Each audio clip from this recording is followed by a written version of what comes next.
All right, everybody. What it do? It's your boy LG from Where There's Smoke. I'm here with Mr. Joe Games in the building. We're doing a little live stream.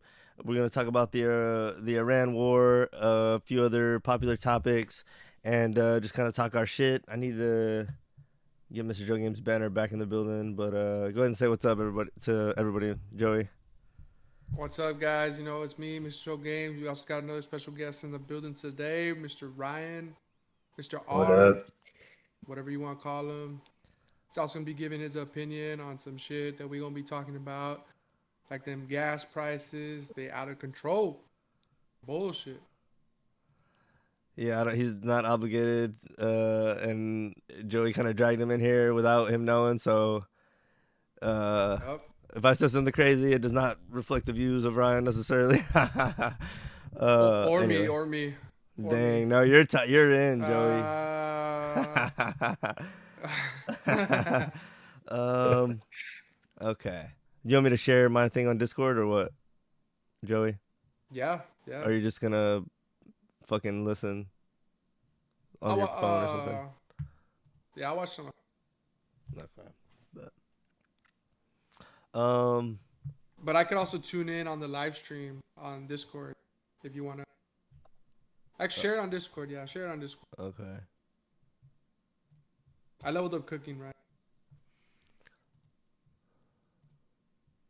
Okay, let me get it up in OBS for y'all people. It's being bitchy. There we go. Which one do I want to start with? What's the story you got for us today? Let's go over this one. Wait. Let's go over this. It's Sneeko talking about the Strait of Hormuz, which has been like the biggest, pretty much the biggest story inside the war. Which, do you know what that is, Joey? Or if not, I'll probably catch the people up. But do you know what that is or no? Nah. Okay. So there's people that can describe this way, way better than me. But this is just the brief catch up right now. The Strait of Hormuz, I'm gonna pull it up, is pull it up right here. It is this strait right here. Okay? And let me make sure I have this up for everybody. I do not. I tried to be slick with that and it did not work whatsoever. Let me just do it. I don't give a shit. Make sure you collect that. Make sure. Oh yeah. Okay.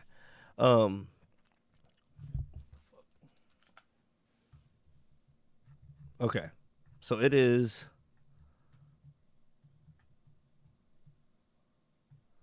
This strait over here, right beneath Iran. Okay. Of course, they're the one in the war, right?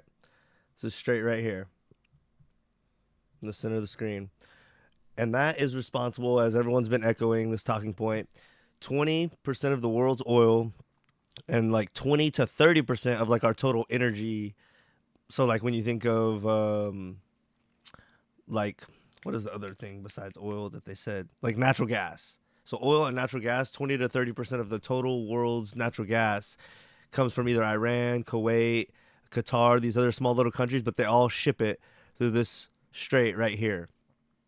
And since the beginning of the war, that's been like the most contested area between the U.S. and Iran. So there's been bombing everywhere and fighting in a bunch of different, like they've been bombing a bunch of these Gulf countries right here. But that spot has been the most consistent storyline and the most contested spot. Like Trump, one of the biggest like parts of the whole war was when he was like, Iran has 48 hours to open that strait or else I'm going to like bomb one of their big like power plants, which at that point we had not been attacking non-military stuff. So that was like a huge deal when he said that. So anyway, this has just been like a huge part of the war. The Strait of Hormuz. Did you hear that, Joey? Yeah. All right. Yeah. So now we're going to hear Sneeko, and this video of Sneeko talking about it is 6 hours ago. So hopefully he has some like updates. If he's just saying a bunch of the same stuff I was just saying, we're going to just ditch it. But hopefully he has like an update on it. More important footage than anybody part of these major organizations because they don't want us to. Yeah, you're right. They don't want us to know this. They want us to think that it's closed. Is it always this busy? Bro, look at all those ships. It's 2 million per ship, right? 2 million USD. Right here, what is there? It's like 20 boats. They are making bank right now. That's why they're so jealous. They are cashing in. This is the most expensive toll in the world. It's sad that I have to say this, but hopefully this isn't AI. Dude, every video now, you can no longer assume anything is real. You have to assume that it could be AI. Yeah, that sucks. Because I was hearing somebody... Go ahead. But then again, like, they've always told us, like, why are you gonna believe something off the internet? Always. Yeah, don't believe what you know? see. Yeah. Because I heard someone that so was analyzing this that knows more than I do that was saying that this strait is like very shallow and only like a few ships can go through it at a time. So I don't know what's going on here. They have not shut down the Strait of Hormuz, but they're controlling it. Key waterways. So it's not shut down. They keep saying that. It's just closed for Epstein people. Everyone else, they could pay the toll, pay the Shia toll. They just got to slap a chest. I don't know. How do they know who is allowed and who isn't? I hope this video shows. How are they able to tell which tanker is good and which one's bad? Okay, fine. I'll show you from a map. Just this is important. So this is the Strait of Hormuz. So I think they're right here. Yeah, this is the strait. It's 3 kilometers from Hormuz Island to Iran. I think this would be 3 kilometers, and then this, the main part of the strait, if I'm not mistaken. So, why don't you tell us? Hey, Propaganda and Co. Feelings are about this voyage, other than Go. I don't care about this guy. And I got some information. You know, someone like Arab, he wants to go viral right now and do a video. I swam across the Strait of Hormuz, and like with the thumbnail, him, with the waves splashing and missiles flying over from Oman to Iran. You know he's thinking that right now. 20% of the world's oil consumption is narrowly using this key waterway to pass, and a large portion of LNG, mostly produced by Qatar, also uses these key waterway to pass. So it affects a large amount the world economy, and it is very important. And as Iran and Iranian officials kept... All right, so they're saying people are going through and it's not a shutdown. So, you know, I had heard that like it wasn't as much maybe a military thing, was it was like no one wanted to and I had heard this very early on, and then again more recently, that like because of the war, it's not necessarily they're under like very imminent danger of being shot down, but because there is any danger, the insurance companies don't want to insure the ships, so that kind of had a lot of people hesitating to just send them through there. And because of that, there's like a catch-22 with like not just safety of being attacked by war, but also the double thing of like the insurance, which kind of goes with that, but is like another layer to it. That I think provided some, just enough room for people to have theories that Trump had some fuckery afoot, like he does with like every single thing. So who knows how closed down this thing has been, but like I said, that's been one of the top things Trump has been able to talk about and say, oh, they better open it up. Oh, it's not open. It's straight, blah, blah, blah, blah, blah. And this is what they're blaming gas prices on, the Strait of Hormuz being closed. So anyway, any thoughts on that, Joey? I mean, that's been a very popular spot. You know, I don't think we need to rely on them for oil like that. I think we should rely more on America's oil. Yeah, and we are, but the thing is, like, there's a we're global economy, and I don't like hearing that, but it's one of those fucking things that they say, and it is true. Like, it's supply and demand. So even though there is no our oil anymore, it's the world's oil, and when the oil coming from those few countries is cut off, the rest of the world's gonna buy more oil, and that's gonna make the prices go up because they're gonna buy supply and demand. You know what I mean? Unless we just say we're not gonna sell to other countries, but we haven't said that yet, so I don't know. But that would piss off a lot of people. Yeah. This gets into some like stuff that is even like a little beyond what I understand, but I need to look into it. I heard that like during the war, we have lifted we basically removed any sanctions or any restrictions on Iran and Russian oil, and supposedly they've made a killing off of oil since the war started, and that really doesn't make any sense to me at all. So I would have to look into that and see like if that's true and like what the reasoning is, but that just doesn't make any sense to me at all. Let's see. Speaking of oil prices, let's watch this guy say, well, let's just let him tell it and then we'll talk about it. normally in these screens in the last few weeks, we've been talking about the economic implications of the Iran war. But this time I want to talk about something else. It's kind of a mystery story. It's a mystery story. And the mystery begins with this. This was the Donald Trump social media post, Truth Social, that for a lot of people made them think that maybe this war might be coming to an end. At the very least, it had a big impact on markets. And the thing I want you to focus on is not necessarily the text of this, but it's the time it came out. 11:05, that's UK time, so 11:05 in the UK. It was morning, earlier in the morning in the US, obviously. And look at the impact that this had, okay? So this is showing you the crude oil price. It's the US kind of benchmark of the crude oil price, WTI as it's known. And you can probably spot already the moment that Donald Trump post happened. The oil price went down really sharply. All right, you see that, Joey? Trump, during this war, has been playing psychological warfare with his tweets. He basically will tweet out something or put it on Truth Social or whatever, and, like, whether it's true or not, he's trying to... It's like his way of bargaining. He thinks he's making a deal still. It's like retarded shit. But it's like he puts out shit. It's like bluffing, basically. But he puts out all this stuff about, oh, the war's about good news. They're shaking in their boots. They're wanting to negotiate. It's almost over. And makes people think, okay, the war's looking good, at least based off what he says. But it's like influencing the market because... You know, I don't know. It's greasy shit. In the past, if a president said, yeah, the war's going really well, they're about to negotiate and all this, that would actually mean something. It would mean that things were shaping up and you could predict that, you know, the markets could stabilize because they could count on everything calming down in the near future. But when he says that now, it affects the markets for a little bit real drastically, but it doesn't really hold any weight. But anyway, that's beside the point. The point is, he's been using social media to try to affect the war and affect public opinion, which what else is new? But when it affects the markets like this, watch what happens, what this guy's going to say happens next, which is crooked. But Trump's tweets and like what he's saying is affecting like money markets, which is crooked as fuck too. But anyway.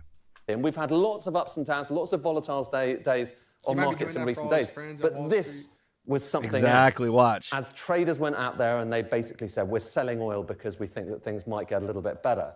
But here's what I want to focus on that you don't normally see in these charts. Not just the price, so that's the oil price, but the volumes. You can actually look at this. You can look at just how many people are buying and selling at any given moment. And have a look at volumes. So these bars are showing you the volumes. So at the given moment that obviously that Donald Trump post happened, you had this massive increase in a lot of people going out there into the market and say, look, something's happening. We need to actually act on it. For the most case, selling at this point. But here's the curious thing, and here's kind of where the mystery is. I want to kind of zoom in on this area here. So I'll kind of zoom in so you can see. This is just the volumes of people going into that oil market and kind of, for the most part, selling after that Donald Trump post. You can see there's this real spike in activity. A lot of people going in there, kind of this frenzy, and that's the kind of flip side of prices. But look at this. 15 minutes before... Look at that. Donald Trump post, there was a very big amount of trading volume. Very big. In fact, actually, when you're looking at that amount of volume, that spike, that was the biggest trading volume that we saw that day. We're starting here just at 8 o'clock in the morning. We're going through to that moment of the Donald Trump post. Relatively quiet volumes, not much going on in the market, and then all of a sudden that. And if you're wondering, okay, maybe this was just... That could make someone a billionaire right there, that one sale. You know what I mean? Imagine what country or what individual did that. You know what I mean? And had the knowledge. It's like, this is the kind of crooked stuff. And this is like a footnote in the war. But like, they're still working. They're still doing the crooked stuff. You know what I mean? Yeah. 15 minutes before he put out that huge tweet that they knew was going to affect the markets, because he basically said things are calming down. So that incentivized a bunch of people that were holding oil because they thought, oh, if the war's fucking heating up, we're going to hold on to what we have. When they hear it might be calming down, like, okay, we'll sell a little bit because things might be moving in a more calmer direction. But like you were saying just before that, someone knew what he was going to do, and they knew how to ride the market and really benefit. Let's see if this guy talks about how much could have been made right then, but I'm guessing it's like in the billions. Just a one-off. It was someone who made a lucky bet. Have a look not just at this. So this is WTI. It's one measure, the US measure of oil. Have a look at Brent, which is the kind of the European, seen as the international measure of oil. Again, the same thing. Donald Trump makes his post, flurry of activity, lots of people there. But look at that. Again, 15 minutes before that Donald Trump post, a very big trade. Now, it's unclear whether it's just an individual or whether it's a kind of group of people, but what you do know from just imputing what the potential value, the notional value of those trades just on oil would be, it is staggering amounts of money, life-changing amounts of money, $580 million. Someone has just made a real killing on this. And it's not just oil. So that's oil, two different measures of oil. But now have a look at the S&P 500. So this is S&P 500 futures. It's the biggest kind of stock market, equity market in the world. Same thing again. Donald Trump posts the price. I love money market. There's nothing more than I love than manipulating the money. Anyway, what do you think about that video? Not bad, huh? Yeah, that's crazy. That's why I've kind of like slowed down on the stock market. It's just so unpredictable right now. Yeah, I can feel that. But that could also be like a bitch move, kind of. I would just But hold it's on to like- like the good long term ones are good, like Google and shit like that. But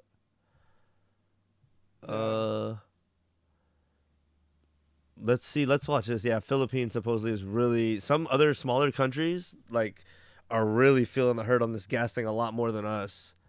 And some countries are starting to think they might have to go into like somewhat like more drastic measures to conserve their gas, like driving every other day and driving depending on what license plate number you have, and just really inconvenient. What we would consider in this country to be like against our freedoms, but they're trying to make do with what they have, and etc. So let's watch this. Well, the economic fallout from the US-Israel-Iran war continues. The president of the Philippines, Ferdinand Marcos Jr., has declared a state of national energy emergency in response to the Middle East conflict and what he is calling an imminent danger that is posed to the country's energy supply. Let's take you live to Manila. We can join our Asia business correspondent, Suranjana Tawari, who is there for us. What did the president say, Suranjana? Yes, Lucy, this came in the form of an executive order which, as with the US, it allows the government to take steps, to take measures legally without having to go through Congress for approval. But this has really been bubbling under the surface. The Philippines has seen... Is that legal? I'll make it legal. Then you know Shout what out that's my from? Philippines. Huh? Nah, shout out my Philippines. You know what that's from? Nah. The first Star Wars. Oh, Palpatine. Yeah, you remember the what is it? Fuck. Oh, I know this. This is sad. Oh man, I really don't know the name right now.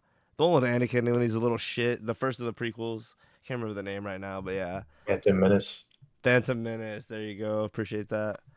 Coming in clutch. Oh, right. No, Star Wars. numerous price hikes since the conflict started in the Middle East.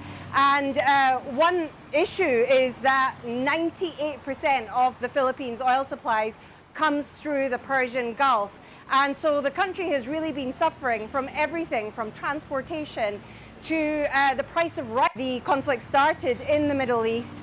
And one issue is that 98% of the Oh, would you hear that, Joey? 98% of their gas comes from that area. So they're really hurting. Philippines' oil supplies comes through the Persian Gulf. And so the country has really been suffering from everything from transportation to the price of rice, which has more than doubled as well, because of course rice has to be transported from wherever it's imported from into the cities and out to the rural areas.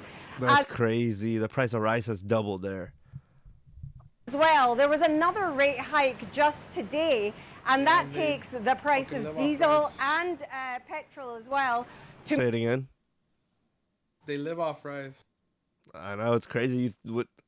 I'm so ignorant. I would think that they grow it there and shit, but I guess not. More than double since the conflict started. So what does this executive order mean? Well, it gives the government powers to control the distribution of food.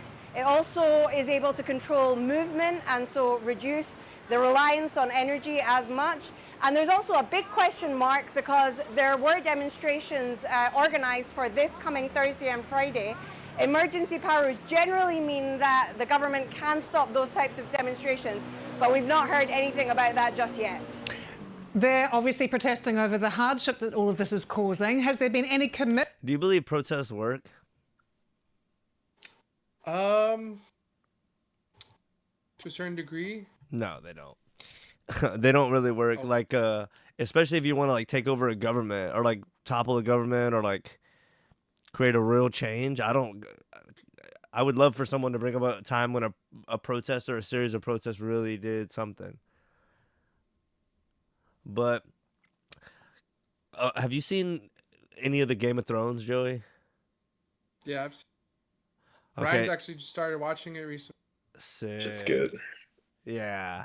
There's one scene where this isn't like really spoilery, but Cersei tells. I'm past the red wedding. I'll say Okay. that. Yeah, no, it's not spoilery. She tells Littlefinger, like, they're having like this, conversation. If anyone who knows the show, there's a lot of talk of like power and who's gonna usurp who and all this. Game of Thrones has a kind of a deeper meaning, but she's talking to Littlefinger or Peter Baelish, and they're talking about what power is, and he has this real slick answer. I don't remember what it is, but he thinks he like basically told her, "Fuck you! Like I'm not gonna do what you want right now. Like I have my own power, even though you're the queen. I have my own power." And he has this like slick answer, and then she tells him like power is power, and she has her guards like step up, like they're gonna like move on him, and then they don't, and she's just showing him like, at this point, these men that are all strong enough to kill you, they listen to me, and that's the power. It's just like it's an interesting thing of like what is power and what it really is, and like maybe a lot of times it's what enough people believe it is, which is like crazy kind of a thought, So I don't know, yeah, I just thinking of like protests and like taking over a country and like think about how like we go about taking over countries and like. Well, if like the entire workforce just fucking stopped, that would make them collapse. Or if a big enough protest causes the citizens to turn against the country, that'll cause a collapse. Yeah, but here's the problem. If you actually have a protest that's organized well enough to be effective, there could be an argument that is conspiracy. Did you know that? Because conspiracy is a real charge that you can have. Did you know that? Yeah. So that's almost Well, what. that's why you gotta start off peaceful. Yeah, but if it's not planned, it's not going to be effective. You know what I mean? Yeah, I guess. I don't know. That's a good thing to be fleshed out more, maybe another time. But it's definitely interesting. That reminds me of like the book Fahrenheit 51, I think. Or what's the comparison? The book Or that what reminds you? Just how they like got rid of all the books. Oh, I could be quoting the wrong book. The wrong book. No, that's the one. You know what I'm talking about? Yeah. They get rid of the books and they make it so no one has any information, and they just keep them in the dark all the time. Yeah. That's the problem with AI. I mean, there's a lot of problems with it, but one of the problems with it is if it's going off of what we currently know, and we don't know everything yet.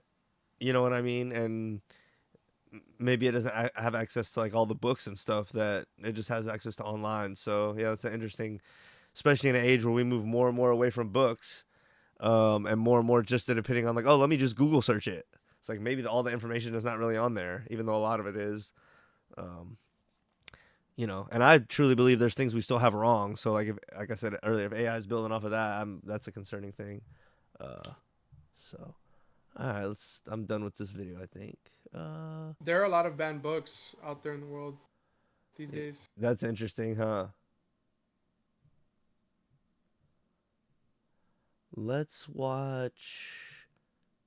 Let's watch this one. This is kind of an interesting one that's not really political, but it's kind of very much in the avenue of like what we talk about here. So I'll watch some of this and give our commentary. Our generation does not care about anything anymore. We've grown exhausted to the point of almost learned helplessness. And so that's why we pretty much don't care. Nothing feels worth caring about anymore. It's not that we're lazy, it's just that we've been disillusioned because you're pretty much told from a young age, if you work hard and you do honest work, you're going to have a good life. But reality is starting to kick in for a lot of us where it's like, if you work hard, oftentimes you can barely stay afloat. When effort doesn't match the reward, motivation dies. And now you couple that with constant stimulation with, your phone. You can just have social media. You can get dopamine hits from pretty much anything at your fingertips nowadays. It makes real life feel so dull. We're in this sort of hazy state as a whole generation, and ultimately nothing is fulfilling anymore. Everything feels temporary. So jobs, relationships, trends, nothing lasts. People like to chase quick hits, right? They want the six-pack now. They want money, fastest way to get rich. They want attention, clicks, instead of actual meaning. Any thoughts so far, Joey? I mean, it's true. Yeah, we've talked about this before. One thing I will say personally, like the older you get and once you start a bad habit, it gets harder and harder to quit it. You know what I mean? So whether it's endlessly scrolling Facebook and you catch yourself like, oh, this is worthless, I'm going to quit. Like you have to have it in your mind or it's harder to quit that. Like, I don't know, drinking soda is another one for me that like I'll be doing good. And then once I start with one, it's like crazy. It's so hard to stay disciplined once you get like the cheap stuff that's like good, but not good for you. So that's it's like interesting how that's true, but, let's watch a little more of it. And I have some more to say, but the system tends to reward surface level success, not depth. If you can appear successful, that's the ultimate goal, not actually being successful. And so this takes a toll on the psyche of individuals. When everything becomes a performance and when that performance is inherently unfulfilling, you're kind of left wondering what is there to life. And so you stop caring. You either turn into a nihilist or an absurdist. Either, nothing makes sense and that sucks, or nothing makes sense, so who cares? But either way, nothing makes sense. Like nothing inherently has meaning is what it feels like. If you do what you're told, if you go to school, if you put in honest, respectable work, get an internship, put your name out there, network, get a job, there's like a 98% chance you're just not going to enjoy what you do. Like I'm going to be honest with you guys. I don't know. I mean, I don't know a lot of people in general, but I don't know anybody that actually truly enjoys what they do.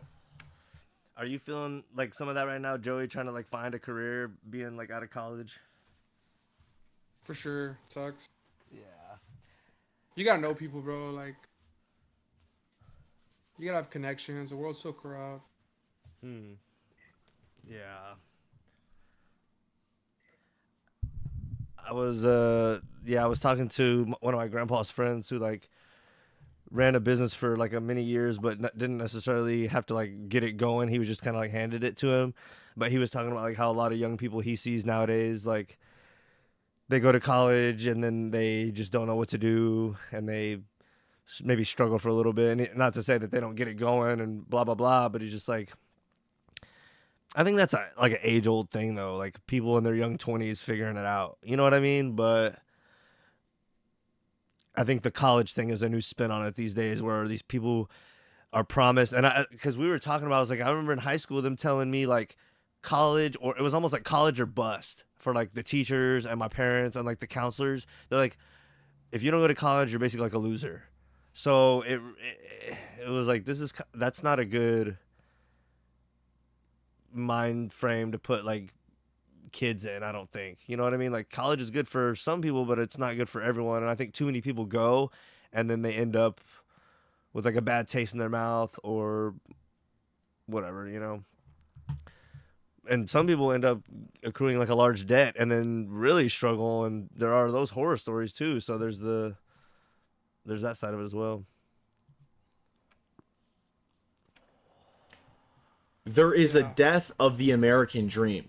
The traditional formula is broken, right? Like there's some statistic, and I'm gonna botch this, but it's like the for the minimum wage to equate the purchasing power that they had in the, I believe it was the 60s or the 70s, you'd have to be earning $77. And by the way, this statistic is from like 2 years ago. So it's probably like in the 80s, potentially 90s now.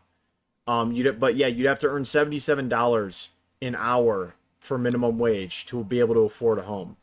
I think this guy does have some good points and et cetera, but there are some things I would like to say is like even the rich people, a lot, and this is a cliche thing that like the poor people can say to like feel good, but like a lot of the rich people, they're not happy about themselves, or like they're not happy, even though they're rich. Like the richness doesn't, like, if someone they love dies, they can't bring them back.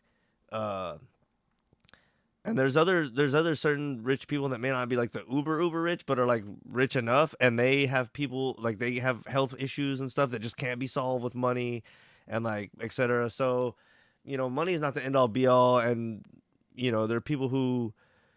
And the other thing I would say about what this guy's saying is how like there's no hope and like all blah blah blah. Like this is some kind of hoorah like shit that I wouldn't have believed several years ago, but they're still like doing the right thing and being good and being a good person. And I would like to kind of expound on that to say like I was watching I don't watch him near as much as I used to, but I was watching a Myron live on campus where he was debating the students, and this one student went up to him and was quoting the Bible and was saying what was he saying? Something about quoting Luke, and I'm not a huge Bible thumper. If you know the channel, you know, but he was quoting Luke, and he was saying basically even sinners love people that are like, even a sinner loves someone who's cool with them. Like it doesn't take some big man to like love the people that treat them good. And he was like, sinners will loan other sinners money because they know they're going to get paid back and it's going to benefit them. And I'm cool with who's cool with me. Even a sinner can do that. But it takes like something more to be cool with. Maybe not be cool with, but like not hate the person who's your opposition, or to try to, because if you really believe that, what's the best way to put this? If you've ever had your mind changed and you've been wrong about something, you should have an open mind about doing that to being able to be in that position, the other side of that position, and not like, if you want to change someone's mind, are you going to do it by shitting on them? Probably not. And like, if they do change their mind, you want to be the person who graciously, like, it's smoother transition if you graciously do it than if you like shit on them. It's like not gonna work. And if you try to like put yourself in that position, if you've ever had your mind change, and think about when someone tried to do it aggressively versus with a little bit more tact and, dare I say, love, even that sounds a little gay. It's interesting how those things can work. And so there's still like a force of good at work, even when things seem doom and gloom. The whole system seems fucked. There's still something like going on that has like power. That's a force of good, I believe. Like people are still good in the world, like the yin and yang type shit. Yeah, and like 2 or 3 years ago, I would have said that sounds like gay, wishful thinking. Like you're just a pussy that doesn't want to be like realistic, and like that's some like lovey-dovey faggot shit. You know what I'm saying? Like that's what I would have said like 3 or 4 years ago, but. I've seen now that you're more older and mature. Yeah, like there's still good people. You see good people all the time do some good shit. Yeah, we can't all just be revenge and eye for an eye. The whole world's gonna be blind. You know what I mean? Like if we're all just. Yeah, I've recently lost some friends over like the dumbest shit, like the dumbest, most pettiest shit, like smallest shit, like just telling someone like you need to quit acting like a bitch. Like that will set someone off recently. And then it's like, bro, there's no need to take it so seriously. Like I want what's best for you, and even then, like if I were to tell you in person, you probably wouldn't take it as offensive as that. Because through text, it's hard to convey feelings and stuff, and I mean it like in a good way. Hey, bro, like you can do well. Of course, I could say it better, but like Yeah. you just like even then, like I'm willing to look past it or like be a little nicer to you, so we can move on and be on good terms. Because I don't want to be The bad terms with algorithms, bro. anybody. Yeah, I don't want to be bad on terms with no fucking man or anything. Generating all the hate, anger. Yeah. But like people are so quick because of social media too. Like people are always like so toxic on social media, even on online video games, especially in a game like World of Warcraft. Like Yeah. people are so quick to just like be frustrated. Or there are some people that also go out their way to help you and spend time with you in the video game, in real life. Yeah. Yeah. It's interesting how it all like yeah. Yeah. It's interesting. But how it people are works. just taking things like too serious. Like I don't know. I just think we shouldn't take each other so seriously and get into altercations. Like there's been so many fights on the internet these days. Like you see it everywhere. Over like the Yeah. littlest shit too. Yeah, I feel like And everybody wants to be right about they want to speak out and have their opinion, and they want to be right all the time. I even want to do that, but it's like what is this thing with us where we're all obsessed with that? You know? Yeah. It's interesting. Some philosophy type shit. I think it does have to do with us typing on our screens. I mean, it's been said over and over and over, but back in the day, like you're saying, if it was in person, there would be more of a lightness to the conversation versus because for several reasons. Or like but yeah, or like, hey, I'm just busting your balls or exactly. Yeah, it's like going back to the Wild Wild West time or some shit. it is now, People or it just would be if we didn't have the phones. Like it is now. Like people are just shooting people like crazy. Yeah, Back then there was like hardly any communication. Or you were just always out to fend for yourself. I feel like everyone's fending for themselves nowadays. Like you can't trust anybody. You can't trust none of your friends. You can't trust people that you were friends with. You can't trust these females. You can't trust your coworkers. They're ready to snitch on you. They're ready to catch you. Let's say you call in sick. They're ready to tell on you. Like yeah. no, like you know, like you can't be friends with your coworkers, or else they're gonna try to like. The second you piss them off, you piss them off because you didn't do a certain task the right way, or you left them some shit to do. Yeah, They're gonna fucking hate you for the rest of their life. You know, it's just like. Yeah. I think. I don't know. I guess it's the society we've created for ourselves. How to take this exam? Okay, so there's 5 to 6 short answers. Dang, what the heck? We got a fourth member here. What the hell's going on with that? Or is that wow? That's Ryan's girl. Oh, okay. No, that's Ryan. Yeah. What was the last thing you said? Just like everyone being like cynical and like just kind of Everyone's at each other's throat. Yeah, and only looking out for themselves. Yeah. Yeah, I don't know. It's not good, but there is Like hope. I've met some good friends. Like I met like you, Ryan, Weston. You know, Ronald. Yeah. Like some solid ass people. I've also met some crazy friends that deal with like schizophrenia or like just bipolarism. There's a lot of bipolarism nowadays, especially with the females. Like, especially when you find a female that's been in a relationship for so long and has always had a provider, and then when she loses that, or she's always stuck at the house or some shit, they tend to go crazy. Yeah. I was like I said, I was watching Myron on the campus thing, and I haven't watched him in a while, but I saw this girl arguing with him, and I had this thought of like, I feel like a lot of women, and I could be wrong, but I Love to argue. Love it. yeah, and men hate to argue. So I think a lot of women argue with men, and the men either give up in one way or another by like not by like actually giving in to the argument or like walking away and avoiding it. So women start thinking not only do they like it, they think, oh, I'm right a lot of the time because they never lose in their eyes or whatever the case may be. So that's like a dangerous combo too. But even then, bro, like they're never satisfied either. Like they always want more from you. They're always super needy. I got a cousin right now. Shout out Rotting Mass. He started working overnight with Walmart, and his girl needed an appointment to go to. So right after work, he took her to the appointment, and then the motherfucker didn't go to bed till like 2. So he's been sleeping all day, and his girl was bitching at him, getting mad.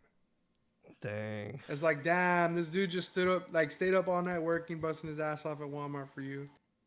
And then he took you to an appointment for, some bullshit. And then he stayed up even later because he just couldn't fall asleep because he was out with you all day. And then he's sleeping all day and you're getting mad at him. It's like, come on. Yeah. Like, they're just never satisfied. They're never satisfied. They're never happy. They always want more from you. I feel like the women back in the day were always so like reasonable and like okay, like. But since all these females see all these girls going on trips or buying this or their man can do this. Yeah. I think life was harder, so there's just a more appreciation for simple things, Now life is not that it's easy all the time, but a lot of things are like the fact that we have AC like everywhere. Back in the day, Yeah, a bitch could sweat sometimes. You know what I'm saying? Yeah. Now, I mean, think about it. Really, most women, do they ever sweat? Unless they play like a sport where they want to go like play beach volleyball or what have you, whatever the case. But like other than sports, women don't sweat really. Like, so I mean, Unless that's they're really fat. yeah. There's a lot of fat. Shout out San Antonio. I love them San Antonio women. You think you're Charles Barkley? I'm his son. Victoria is not a secret. Anyway, I think I'm done with this video of this guy. So when we put... This is a video for me later for work. This is kind of me to troll. Supposedly, Kash Patel's personal email was hacked by a pro-Iran group, so that should make us all feel real safe at night when we have sleeper cell, Iranian sleeper cells, and Kash Patel's in charge of keeping us safe, and he can't catch Anthony Guthrie in a month, and he's not going to catch any sleeper cells before they attack us either, so, don't hope for it. Tonight, as the war with Iran nears its 1-month mark, the FBI director's personal email account apparently hacked. Pro-Iran hackers publishing more than 300 emails and photos from what appears to be a personal email account for FBI Director Kash Patel. The FBI saying the hacked material involves no government. What was his password? I'm not a Jewish asset. 1212. Oh man. Probably information. Yeah. All as President Trump says talks. Who's his girlfriend? Oh, don't even get me started. Didn't we talk about it? We last talked time? about that, but anyway, for anyone who's not up on that, go look into Kash Patel's girlfriend. Tim Dillon is a good one who covers it, and a couple other people, but she's a trip, and their relationship's wacko for sure. With Iran through intermediaries are progressing. They are being decimated. They are talking. We are talking now. They want to make a deal. Tonight, Secretary of State Marco Rubio suggesting U.S. airstrikes could end in a couple of weeks. We're praying. Here's another update on the war for anyone who's not like into it at all. We're praying that our missiles and our heavy shit like that fucks them down enough to where they want to negotiate, because our ships, and if you don't believe me, have an open mind and go look into anyone who's covering the war. They're saying our big ships are like fucking antiques, basically. They're slow, they're bulky, their shit's not cutting it with the drones and the quick strike and shit they have now. So our missiles are effective and shit, but our big what are they? The real big ships, like the Ford and all those big ones, they're fucked. They're not good. The And we're the big praying, ships. huh? the cruisers, the big or ones that they the that container they, ships. yeah, the ones that they fly Yeah. the jets off of and shit. This is again terrible that I don't know what they're called, but anyway, everyone that's knows more about the war than me is saying that those things are a no go for us. They're basically they were good back in the day, like World War II and the Cold War, but now they're just used by these big these military contractors. They're used to kind of flex and be like, oh, look at what we got, this big old thing, give us a bunch of money and keep these contracts going.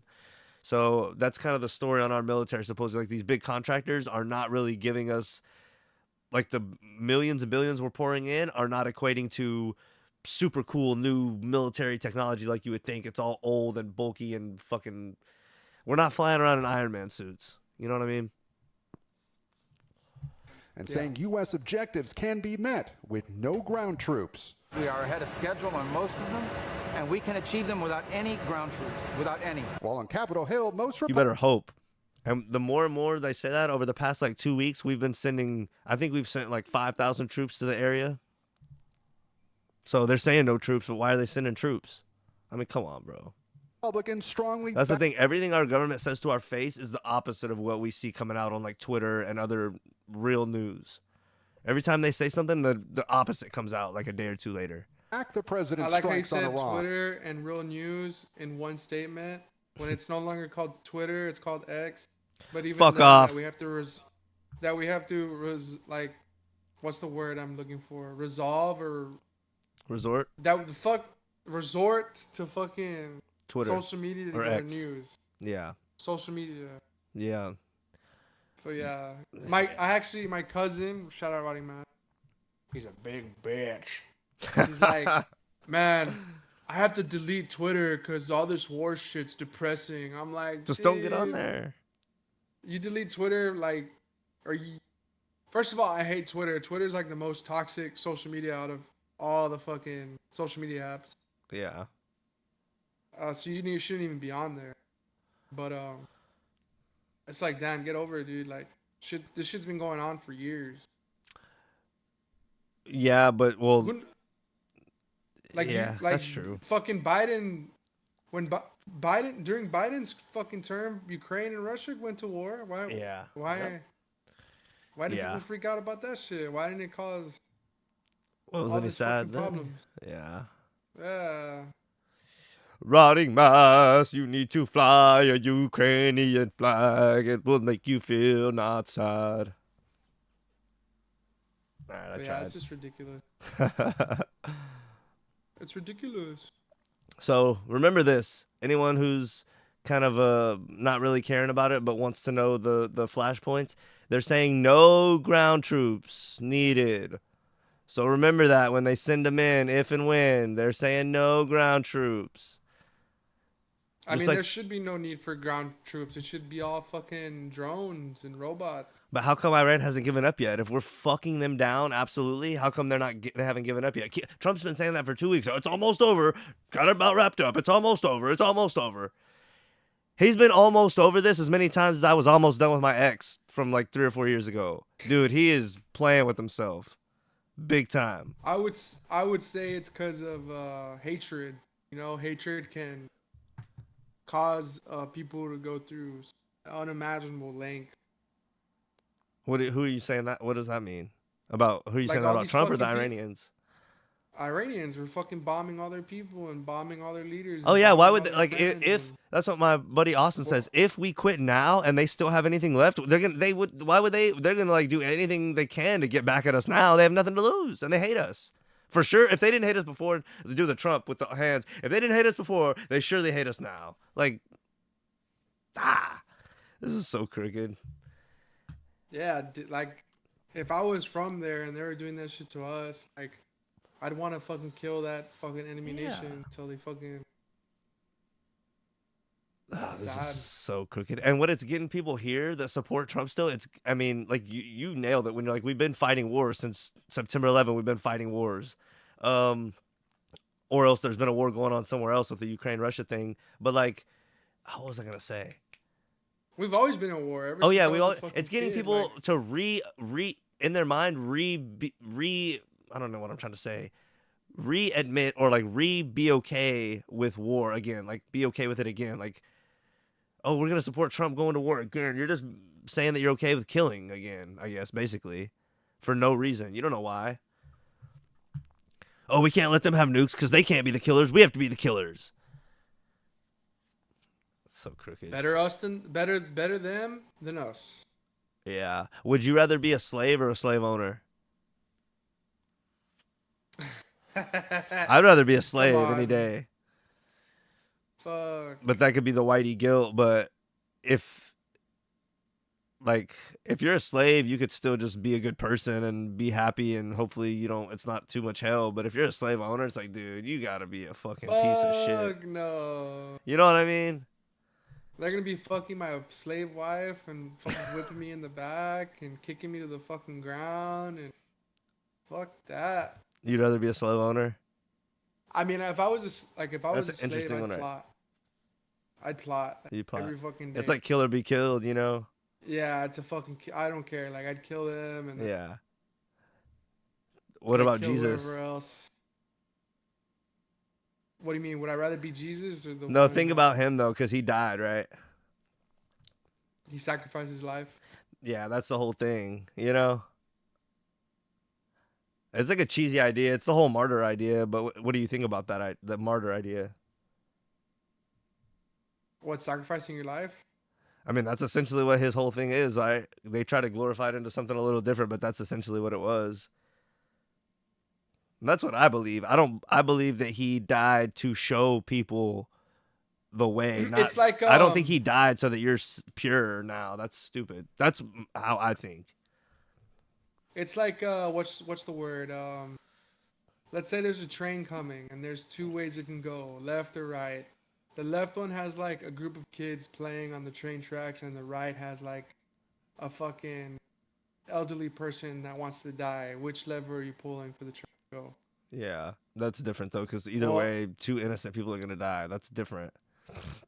For sure. What Jesus said is, I'm not gonna kill someone. You'd have to kill me, and that's how I'm going. But there's a third option. Yeah. You could throw yourself in front of the train to stop it. Yeah.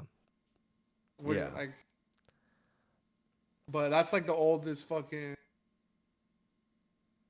like shit that people be saying. Yeah, I'm not trying to say I'm some big hero, but I'm saying if I'm faced with being the villain or doing that, I'd rather do that. Like sacrifice your life, or yeah, like I said, I'm not a hero, but I identify with that. Like Jesus said, if you're gonna force me to be like evil and kill, or you're gonna kill me, then just kill me right now. And that's how I feel too. If I have to be evil or you're gonna kill me, then just kill me right now. And that's how I really fucking feel. You know what I'm saying? Like I'm not a hero. I've been a coward a lot, but when it comes down to it, if you're gonna make me be evil or die, then just kill me. You know what I'm saying? Yeah. Fuck yeah. I'm not down with that shit, you know? I've never felt this strongly about it, but I've always been this way where I was like, nah, I'm not down with that crooked ass shit. You know what I'm saying? But all right, let's move on to the next video. I think I only have a few more. This one's pretty good. Yeah. You still good, or you getting tuckered out? No, I'm good. Ryan's trying to fucking play all night. He needs it. All right, let's watch this I'm one. just trying to hit 10. What's up? That's because right now we're both level 7. We're playing World of Warcraft in the background. Okay, bet. Little update for the he wants to audience. get to level 10. Okay, I got you. And it takes like anywhere from 30 minutes to an hour per level, and the higher you go, it takes like fucking a few hours. You know, it just depends. Yeah.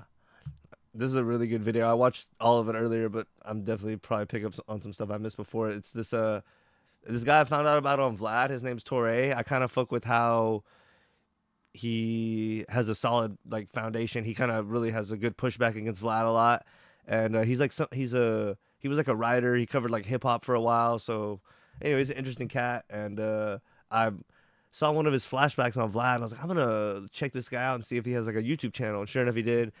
And this is one of his newest videos, and I fucked with him. So let's watch it and see what we think. Most Americans have no idea what the political labels actually mean. The far right, the far left, the moderates, these words get thrown around and misused to dismiss important ideas. There are 5 real ideological camps in American politics, and once you understand what each one actually believes, you will see politics differently. I'm going to break down all 5 right now. This is Torre Show News, independent media, where we can tell you what's really happening. I like how he has all the books in the background, but I wonder if he's read all those. I bet he's read like, yeah, you know what I mean? That's a good one. I bet I'd be willing to bet he's read most of them. Let's talk about the political spectrum from far Damn, right that's a to fuck far ton of left. books. That's a fuckload of books, right? But if you're a reader, like you could get it on. But because like some people, like think about all the hours you played video games. People that read, they like this guy's an old head too. Like my mom, she reads like it's like for her that's like sitting down playing a video game for like an hour and a half. Like she just takes gets you into to that, another world, right? yeah, type shit. That's an older Yeah, I get generation, that you know. shit.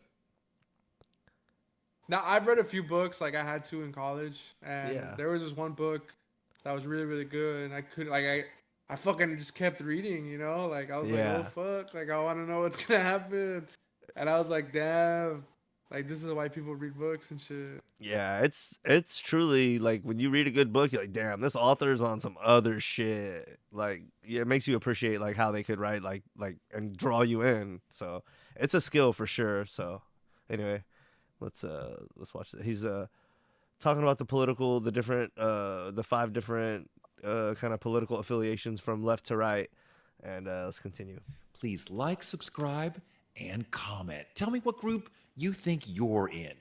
First, the group that's been dominating politics over the last decade, the far right, which is now synonymous with MAGA. Their meta message has been, America is a white Christian nation under siege, and we need a strong man who can take it back. They are animated by a sense of grievance, of loss. They believe they are victims in a fast-changing, globalized world, and they want to return to what they think of as normalcy, which looks a lot like the 1950s when straight white men were in charge. They're fighting for ICE and mass deportation and ending birthright citizenship because immigration isn't just a policy issue for them. It's an existential, civilizational struggle. They believe this country is being destroyed by immigrants, both culturally and economically, thus justifying the violence ICE is doing to them. To them, immigrants are invading their white Christian nation, and that needs to stop, or America will cease to exist. The far right is the ideological home of Donald Trump, Lauren Boebert, the old Marjorie Taylor Greene, Steve Bannon, Sean Hannity, Mark Levin, Tucker Carlson. This is the dominant faction. Nope, not Tucker. They disowned him recently. Of the Republican Party nowadays. The far right believes in white Christian. I like Tucker though. Really? I don't He'd be trust asking, him, like, but good he has some good questions.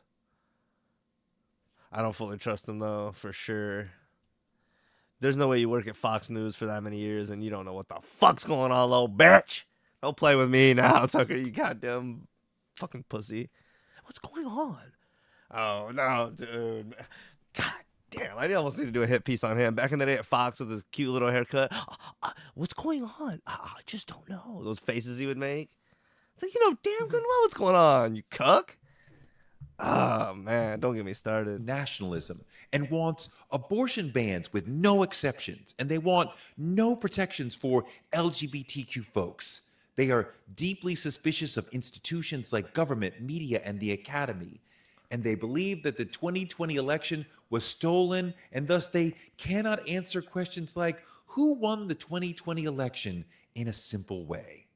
They love Trump with a fervor like he's their cult leader.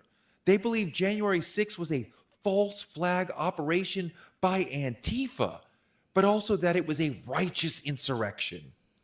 They trust and love Trump so deeply, they think authoritarian leadership makes sense if it comes from him. They don't want to reform the political system, they want to dominate it. It may seem like a contradiction that they are suspicious of government and yet they currently run it, but they were born as an insurgent group and they remained that even in power. Moments after Obama's election, the Tea Party rose up, powered by... What do you think about what he's saying so far about the far right? Would you agree with everything, or would you say he's missing anything or anything that you disagree with or anything like that? Or pretty spot on so like far. about them wanting to make it back like the old days. Yeah, just his characterization of the far right so far. I think it's pretty on. I wouldn't say that they're like trying to make it like. This is not everybody on the right, because he's going to break it down. This is the far right. Because he's going to go over like a more moderate right-wing people here in a minute. I kind of wanted to touch over Erica Kirk. Oh, Joey. Would she classify in these people? Yeah, she does. She's a psychopath. Like he said, they don't want to reform the system. They want to dominate it. But I think it's interesting. I'm going to let him continue because this is a really good video where he breaks down all the different political. There's 5 of them he goes through from like far right, moderate, center, moderate left, and then far left. It's only 15 minutes. I know it's kind of long, but TikTok-y brain can handle it.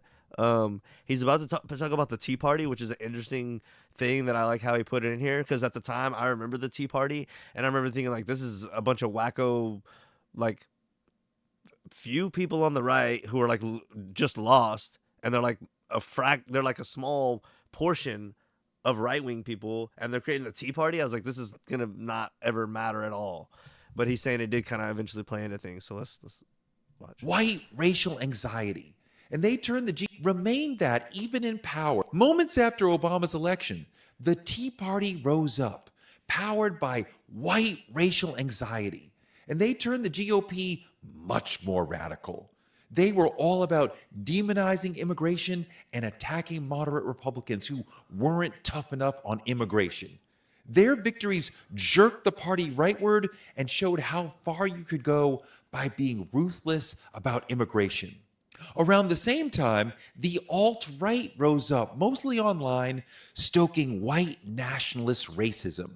Trump unified the anti-immigration of the Tea Party and the white racial anger of the alt-right into MAGA and took both concepts even farther. The far right sees themselves as the real America, fighting back against elites, globalists, minorities, and groomers. They believe whiteness is under attack, that white people are the true victims of modern race, and there's a lot more discrimination against white people going on than against black people. Hence the attack on DEI and affirmative action. They have been the loudest group in American politics over the last decade, and their growth from insurgent group criticizing the government to the leaders of government has changed America forever. They're the most politically active in the country, and their deep sense of white victimhood inspires them. They have clear enemies: immigrants, the left, blacks, non-white Americans, globalists, the media. They see politics as a war that can restore a threatened national culture. They think we have lost our way as a nation with all these trans people and wokeness and that part is true. We have lost our way with all this trans shit and wokeness. Pronouns and sanctuary cities and blacks with good jobs Yeah, and cancel culture women like, with like lame as hell. Yeah, for sure. Equal rights and stuff. They're It's like we fought for everything. freedom of speech. Like we should be allowed to say shit. Now, if it's like very derogatory and you're like trying to like emotionally hurt someone with your words, then of course, all right, you need to settle down a bit. But even then, are you It just that's becomes so who soft who to- makes the line. It's the workplace, of course, it has to be rules, but pretty much everywhere else, there needs to be like as few limitations as possible. For the, I mean, you know, But like, are you that so soft or like bothered by it, by what he's telling you? Like, just move away or go away or yeah. don't talk to that person. Yeah. Like, if you can't handle like the hard truth and just stay with whoever the fuck you stay with, I don't know, like your parents are gonna give it to you like straight up. They're gonna tell you to smoke coffee. I don't know about that. Most people don't know the truth. Was fine back in the 1950s. Can we just go back to that? The left often mischaracterizes them as dumb and or hateful, and that is not always wrong. But many far-right voters do have real economic grievances because their world is actually crumbling because of deindustrialization. Dude, he spent way too much time on this one category. Globalization, wage stagnation, the opioid epidemic. They're not wrong that the system has failed them. But instead of blaming corporations and the wealthy, they're blaming immigrants. And that is wrong. Moving on to the moderate right. This is the... All right, Joey, at the end, there's going to be a pop quiz, and you're going to tell me which group you fall into. remnants of the old Republican Party, whose motto was like free markets, strong military, traditional values, but keep it respectable. The number one thing the moderate right is always fighting for: tax cuts, especially cuts for the corporations and the wealthy. These are the people who believe in trickle-down economics. But it's really just a symbiotic relationship between politicians and the upper class on how to make each other richer. The richer the rich get, the more they donate to politicians, and the more politicians allow them to get richer. Rinse and repeat. The moderate right is against so many things: the Affordable Care Act, minimum wage increases, student loan forgiveness, any expansion of voting rights, any change in gun policy, no matter what. This is the ideological home of Mitch McConnell, Nikki Haley, Mitt Romney, Ben Shapiro. This is the supposedly kinder, gentler version of the Republican Party, as opposed to the far right's hate-filled, Klan-adjacent Animal House.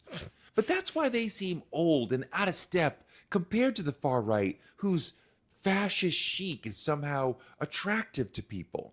The moderate right voter will vote for Trump because the party has been consumed by him, and they like being in power, even though they might be a little uncomfortable with some of his ways. That said, some moderate Republicans feel like the Republican Party has abandoned them entirely, but they'll still vote for Trump. The moderate right is the child of Reagan conservatism. They believe in low taxes, small government, large military, and traditional social structures. One big problem is they were willing to accept legal immigration, and they were willing to make deals with Democrats to build a pathway to citizenship. Moderate Republicans never really saw immigration as evil or as a cultural issue. It was a business issue for them, and many businesses were fighting for the right to continue hiring undocumented immigrants. But the moderate right's softness on immigration led to them getting slaughtered by the far-right Tea Party, which was aggressively anti-immigration.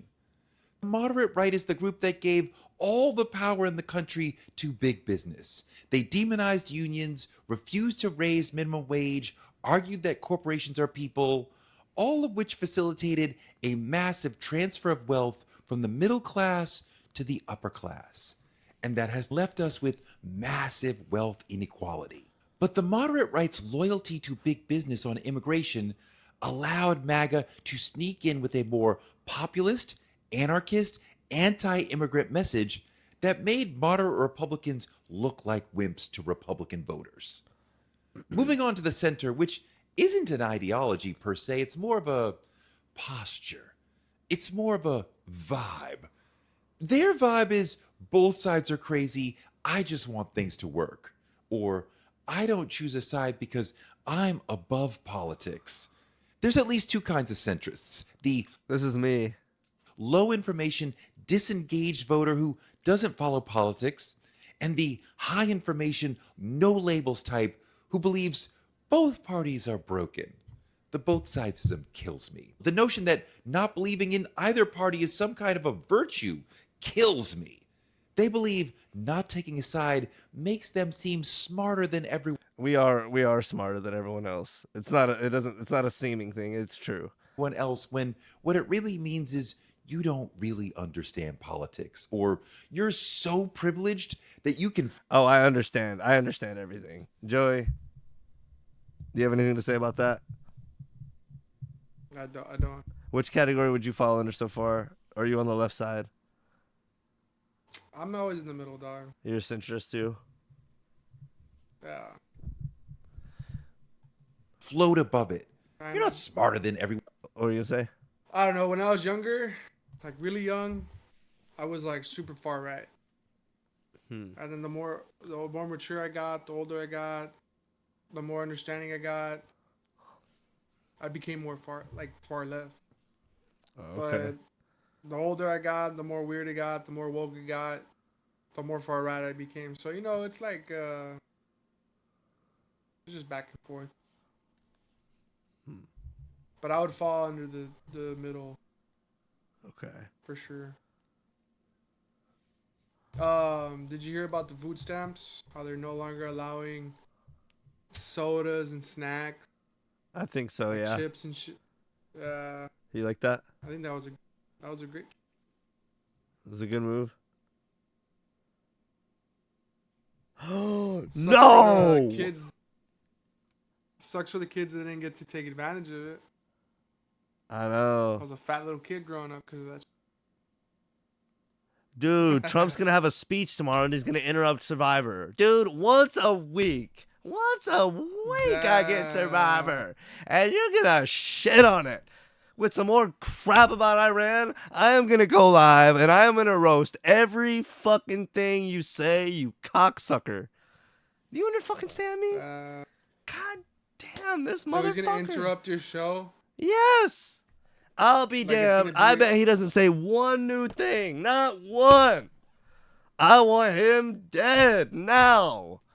I'm just joking about that part for sure, but god damn this motherfucker. Yeah, we gotta protect ourselves. They know that's a joke, but god, what a fucking faggot. What time is he going? Maybe I'm getting hyped for nothing. No, of course prime time. What a loser. Oh, I hate Trump. No, I'm definitely going live now. Alright, I guess I'm done with this video. If you want to, anyone, check it out on the channel. It is a good video. He goes on to break down the left and the far left, which is where he is, and he thinks, you know, he advocates for why he thinks that's good, but fuck off. Let's listen to some of Kanye's new album. Dude, that's gonna get us Or like shut down. We can do... See if you can... No. See if you can find like a copyright-free version. No. That's like a little toned down. Bro. We can do the Erica Kirk thing, or what's the other video you wanted to watch? Oh, you brought up how the chips and sodas and things. We can watch some Erica Kirk shit. The Kanye shit I'm real 50-50 on. I feel like it could be copyright, but I feel like it also could not. I guess I don't care. You have to listen to the whole song. Yeah. A little bit. They should have. I really liked Father. That had like a sick sample. And then we can pause it and like talk about it. We got more music coming on the way. Huh? We got more music coming out on the way. Oh yeah. And hear our prayer. Please, Lord, whenever we. It's interesting how he's still making music with Travis Scott. Where was Travis Scott on this? It says Father Yee featuring Travis Scott. I know, but it's Ye, not you, dude. Yee. What do you think? This is Ski Yee? I think he's fucking Yee Yee Haw. It's Ye.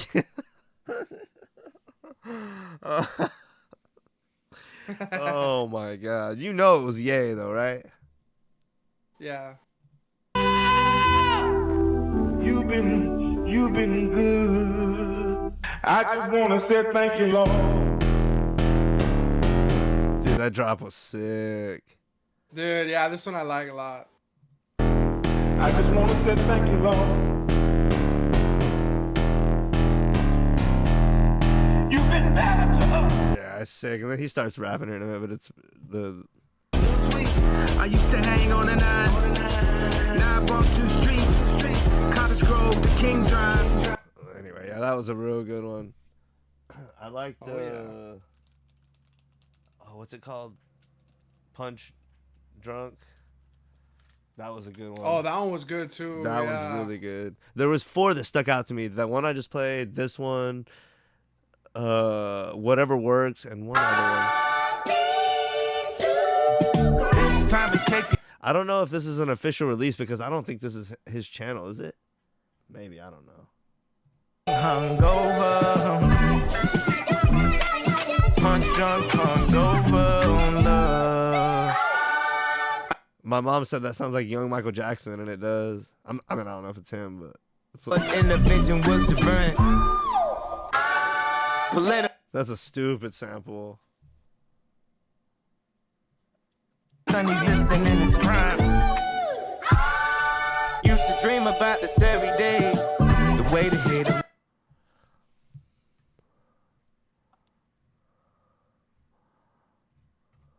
This one too was stupid.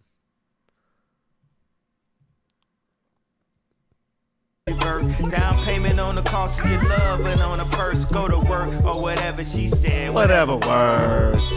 That shit was sick. Did you hear this one, Joey? Let me hear. Yeah. Couldn't afford a car. Now she finna throw it like she do it for an Audemars. Meeting with some ministers and kings. I was not off. Haven't seen the kingdom as royal as my daughters are. Yeah, he had some good. Yeah. He had some good. This one was stupid too. Past what they expected, man. I go where they never can. I float, I'll never land. When it's dark, you don't know where you go.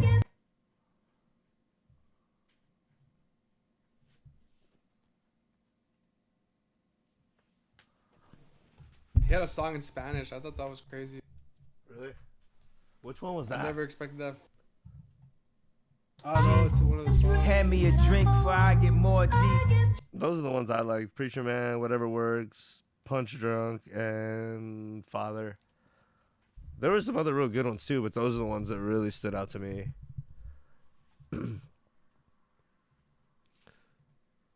Well, anything else you want to cover before maybe we get out of here? Hold on, I'm gonna check. Yeah, the Erica Kirk stuff. Find me a video real quick. Think I'm Jamie or what? Fuck. I'll find one. Give me a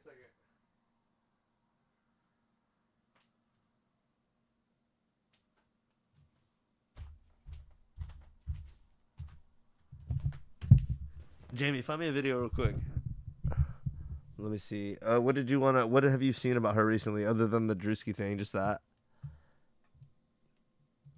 I think she was hurt by that.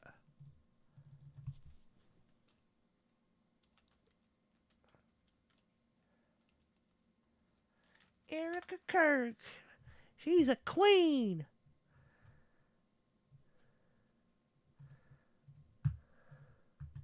Erica Kirk thought suing Drewski over his sketch would embarrass him in front of the whole internet, but Drewski made her a laughingstock with just one move. Recently, Drewski's sketch parodying conservative women blew up online, racking up over 100 million views right after it was put. Erica completely lost her patience and threatened to sue Drewski for impersonating her, demanding $20 million in damages if he refused to take $20 million. What kind of fucking AI slop is that? Erica Kirk. This guy. He did it on purpose, right? She's a gem, dude.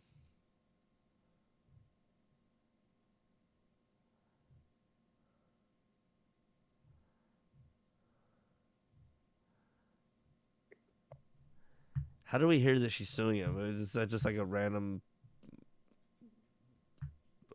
you know, are we just hoping? What do you mean? How do we know she's pissed about it? I want to see the It's rage. all over Twitter. Yeah, I wish she reacted to it. Or that responds one right there. Don't let anyone disenfranchise you because you're a young man, especially a young white male man. Don't ever let anyone What the fuck, mailman? talk down to you. We need strong men out there, strong men who are convicted. Eric Kirk's talking about young white male men. Especially if you're young white male men, don't let anyone keep talking down to you. You've been beaten, downtrodden, and garbage human being. Drewski stated in the skit that how conservative women in America act, and he went through some more quotes of what all that happened because he needed to write in reasons why he was posting that, which has begun to get ridiculed as well.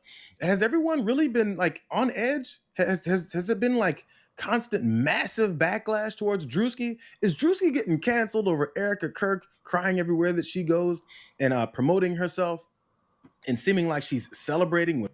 You should not be protected from being fired for being a disgusting person. If you're a university professor who benefits from American tax dollars, you should not be celebrating Charlie Kirk's death. And if you are, maybe you should lose your job or your university. Maybe you should fucking investigate the death, you fucking faggot. Have y'all done any kind of investigation? Did you hear that they're trying to like say this dude that shot him was innocent because the bullet doesn't match the gun? Yeah, but dude, did you remember when Kash Patel, when they, right away, when they found the wrong guy, Kash Patel was like, yeah, we got him. We got our man. And they go, yeah, we got the wrong guy. That was like breaking news within the first 12 hours. And then they apprehended this dude. And now they're saying it's not him. It's like, dude, does this give us any confidence that our government actually has competence or can protect us? It's like, they're not really this bad, but they want us. They're like trying to show you, like, hey,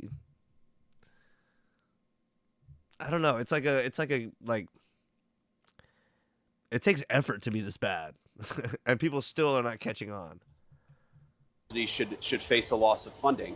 If you are the kind of person who thinks that Charlie Kirk was justifiably murdered, sometimes the government can't do anything about that. But you know what can is civil society. And I've actually been gratified to see all these people standing up and saying, yes, we have free speech, and yes, we have free debate, but if you're... Do we really have free speech? If we can't be critical of Jewish people without someone fucking trying to fucking tell us to shut the fuck up or cancel us, then I don't think we have free speech. I mean, come on. This guy's such a faggot. Eyeline wearing. Yeah. 10 years ago, he was a never Trumper, and then when the paycheck's right, he'll support Trump. I mean, come on, dude.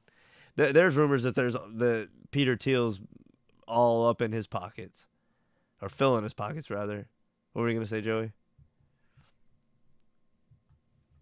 I don't know. I don't know what I was. If you're celebrating the death of a young father, you ought to pay some consequences for it. And the American people are rising up against that evil. It's a great thing to see. Apparently, J.D. Vance was not only wrong there, but also apparently doesn't know how his party operates. How much celebration of other folks' death has this party taken part in? Hey, maybe someone should lose their job. Maybe the guy who celebrated Robert Mueller's death should lose his job. Maybe he should lose his job because he celebrated the death of a decorated veteran to how he feels about Charlie Kirk. How are you holding up over the last 3.5 days? I think very good. And by the way, right there, you see all the trucks. They've just started construction of the new ballroom for the White House, which is something they've been trying to get, as you know, for about 150 years. And it's going to be a beauty. It'll be an absolutely magnificent structure. And I just see all the trucks. We just started, so it'll get done very nicely, and it'll be one of the best anywhere in the world, actually. Thank you so much. They asked this guy how he's doing after Charlie Kirk died. And he said, I'm doing fine. Hey, check out this. The ground is breaking on the ballroom. And you know what? Bro, I still can't believe that video. Like, which one? Is out there of Charlie Kirk getting shot. Yeah. Charlie Kirk just getting shot. Yeah. So sick. It looked weird. Sick as in gross. It looks Terrible. weird too. No one that young with kids, father, deserves to be killed at such a young age. Do you think he was do you think he was working in the best interest of the American people? Like you think he was doing it because of all the money he was making? Or you I'm think just he was doing saying. it, I'm like- not even talking. I'm just saying. Do you think Charlie Kirk was acting in the best interest of the American people? I never followed him like that to know that. Yeah. I would say Fuck Charlie Kirk, just like the rest of them. How about that? I'm not gonna celebrate his death, but he wasn't a fucking hero or no winner by any means, bro. no, yeah, like he definitely said some like fucked up shit, but he also had some truth. But that's the Yeah. problem nowadays. Is the second you say something bad, people want to fucking get mad and shit. He didn't want to talk about Israel though I because they think- were all in his pockets. It's like you're not really gonna say the truth. Someone's paying you so that you won't say the real truth. I can't fuck with that. You know what I mean? Chili bean. When he started questioning them, that's right around the time he died. So I don't know. You tell me.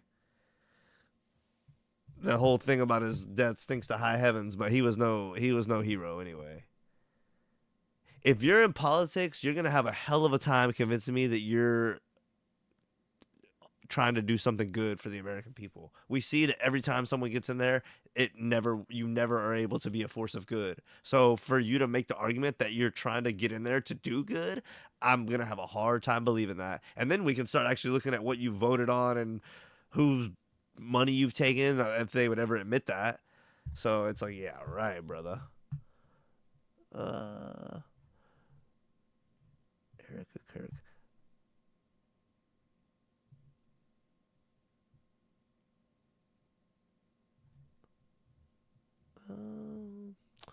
I don't know. I think I'm about good tonight, unless you. What about the Drewski special, the final? The could have been love. I will say about Drewski, he pulls incredible live numbers. I don't think it was the finale, but one of the episodes he had 300,000 live, which is like retarded, like absolutely retarded. So I respect that. But me and Joe have been talking like off air, so to speak, and like, I just feel like he put in like half effort this season, and like it's already a real sloppy, like greasy, low level show of just like drama. It's like, dude, you don't have to put in much effort. You could put in games that are meant for like fifth graders, and it would be good enough. But he was there like half the time, and I feel like even when he was there, he just did not give a fuck. So I know Buffalo Wild Wings Even, sponsor like- that motherfucker. That's about all I could tell you about the first season 2. What's up? Even like simple, like ass fucking icebreakers, like throwing a ball Exactly. around and having them like, Yep. and like bringing someone famous, like talk to the like female host. Almost.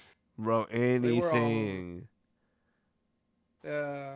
If he How'd would have you done season feel 1, but just about- got like 10% better, I would have had nothing to say. But it got like way worse. How'd you feel about me, likey? What do you You mean? think she was in on it or what? Like how he sent her away and shit. Did she think she was gonna win? Or just because she slept with him, or you even think she slept with him? Like, you think it's like how real do you think that I show mean, who is? knows? But like at face value, it seems like he always picks one that is like the only one that is a realistic chance, and he's kind of like having his like making content, and then he's kind of like seeing if that one could be the one. So that's kind of how I'm seeing it. Like the first time it was Switcheroo, or it could have been someone else, but that's who I think it was. And then this time it was me, Likey, and he was kind of like a vibe check, and who knows what the fuck he's really thinking. He's probably not gonna settle down at all. So it's for him. He picks one that he's actually gonna fuck a little bit. The rest of it's total content, and then he's just having a ball. That's what it seems like to me. You know what I mean?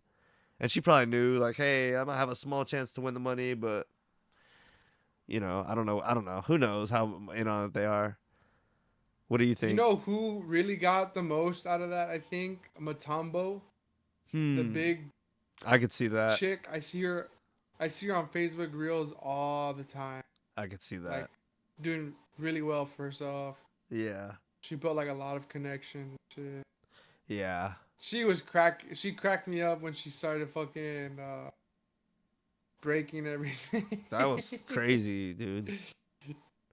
Yeah. Would you react like that or? No, probably not. Here's the thing, like, dude, when that was going on, I was like, the fact that Drewski's security couldn't get whoever she was fighting, what was it, like Perks or somebody small? The fact that they didn't remove the small person that was manageable away from her to let her settle down, they like got in between them, but they didn't. It's like, okay, dude, Mutombo is so big, none of y'all can restrain her. At least get the fucking person that's agitating her like in the house and in a like locked up in a room so that she will settle down. But they let her get riled up. Like she got like to the level where you're just like seeing red and you don't give a fuck. Like they let that other little person like beat on her for like 20 seconds. She got to like a I don't give a fuck moment, and yeah, that was it. But that's the thing too. I don't know how. I'm sure they all signed shit saying that they can't sue him, but like sooner or later he gonna have a fucking lawsuit. Someone's gonna get their ass beat bad enough if he doesn't. You can have fights, but you gotta when you want to shut it down, you gotta be able to shut it down. And I don't catch that he can. Not him, his security. I don't catch that they have it like that, and that's not good, you know. So It's because there's always that fine line where it's like, is this content? Should we stop it? yeah, Should we I get that you not? let it go for a few seconds, but like I said, if you make the decision in that moment, like okay, we let it go, but now we need to quit. We need to get it under wraps. If you make that decision, you need to be able to make that happen. If that means hiring actual guys that lift and are fucking big and more of them, or if that means having a strategy, hey, when such as this happens, we're gonna get the smaller person that we can manage and get like whatever the fuck, but like just be like, hey, knock it out. It's like, dude, that's not gonna work if somebody like dies, you know. But it's probably all for content and all for show. But anyway, when someone gets mad enough, they can forget about that shit. You know what I mean? So, yeah, I think there could be more good, like funny moments, but you're gonna miss out on that because there's a lot of people that aren't gonna want to go on there because they don't want to fight. They might want to be stupid and made a fool out of and fuck around with Drewski, but not everyone's gonna want to fight. So you're gonna miss out on like some like good content of like goofy bitches that would be funny but don't want to deal with that.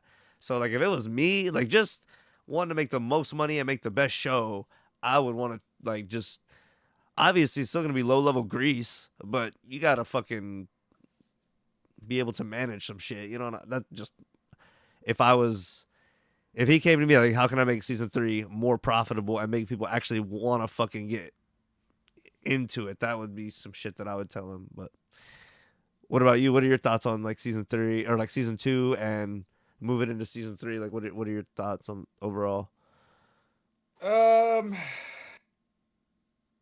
He already gave like I understand him giving like the prize to people that really deserve need it. Like he's not giving it to the people that deserve it. I feel like he's giving it to the people that need it. You get me? He's giving it to people that need it Like- for the money, not that actually made the most good content. I mean, Pitbully was like putting in a lot of work throughout the whole show, but Dude, no lie, if Pitbully wouldn't have been there, that would not have changed one thing about the season for me. yeah, like That you can't say that about the winner. The winner of the season needs to be someone like, damn, if you took them out of the show, damn, it would have been a little different or worse. It's like her. I don't need her. Dude, she didn't do one good thing.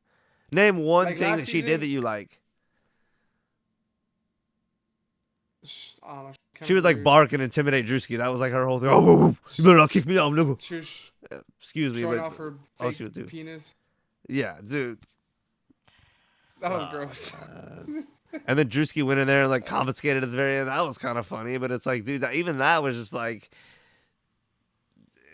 I like chips and salsa, dude.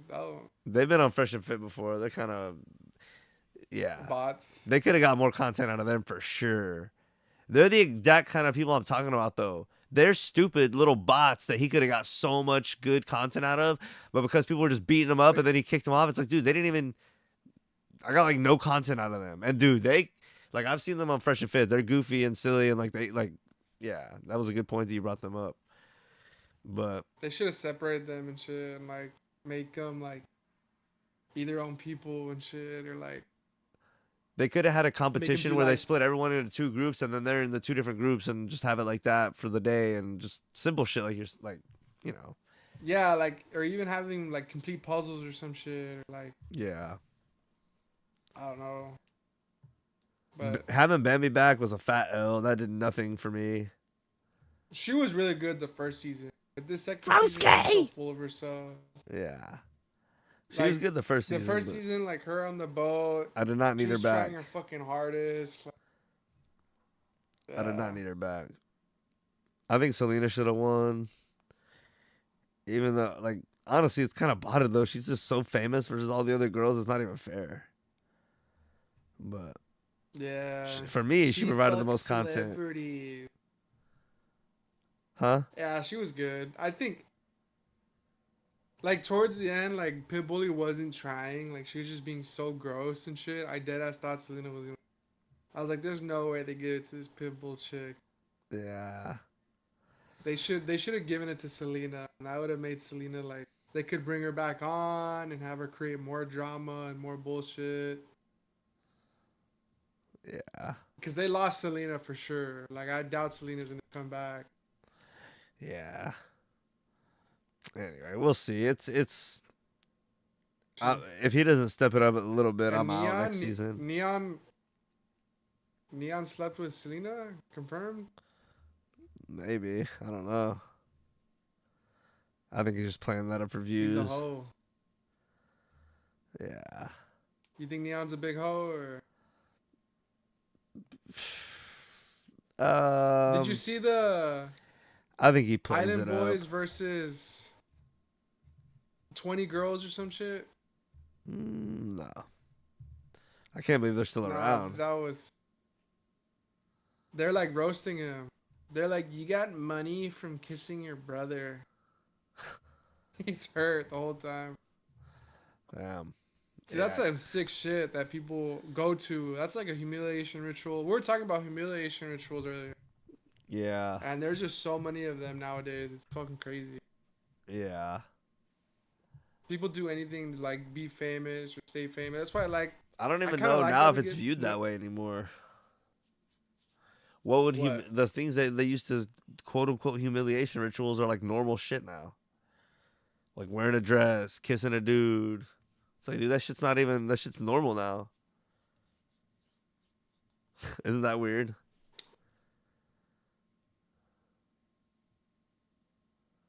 I guess, but I wouldn't consider. Oh shit! I wouldn't consider it normal. But it's being normalized.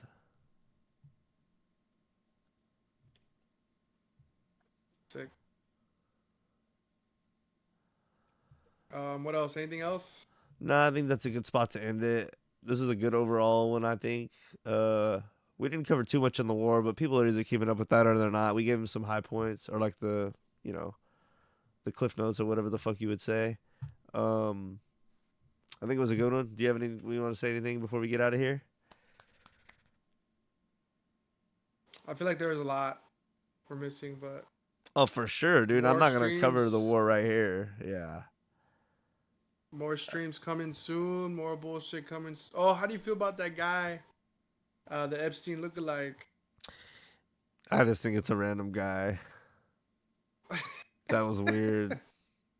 Dude, there's so much weird shit. Why didn't that guy come out like 5 years ago though? That guy's been around.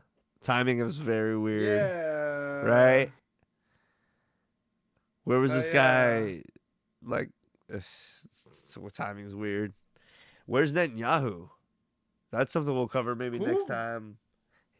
He's been playing peekaboo with the camera. The last few videos of him have been AI. So the real Netanyahu, please stand up. He hasn't been seen in about 3 or 4 weeks. Maybe we'll cover that soon. So I think that's a good spot to end it. Don't get fooled tomorrow. And we'll catch y'all back here soon. Maybe not this weekend. Maybe Sunday. We'll do something. But appreciate Mr. Joe Games for tuning in and contributing. And appreciate Ryan for being in the background, giving a few corrections or Yeah, Ryan, you didn't say shit, Ryan. Fuck you. No, he was helpful. There was a few things we could remember the names of. So appreciate that. Appreciate him tuning in and dealing with us. And appreciate anyone who tuned in on the live stream. Anyone who catches the rebroadcast. Y'all get in the comments and let us know if we said anything Shout out stupid. Riding Mass. Shout out Riding Mass. Let us know if we said anything stupid, anything you agreed with, any commentary you enjoyed, funny parts, anything like that. And we'll see y'all back here soon. Until next time, I'm LG from Where There's Smoke, and I appreciate Joe Games and Ryan. We'll see y'all soon. I'm out. Peace.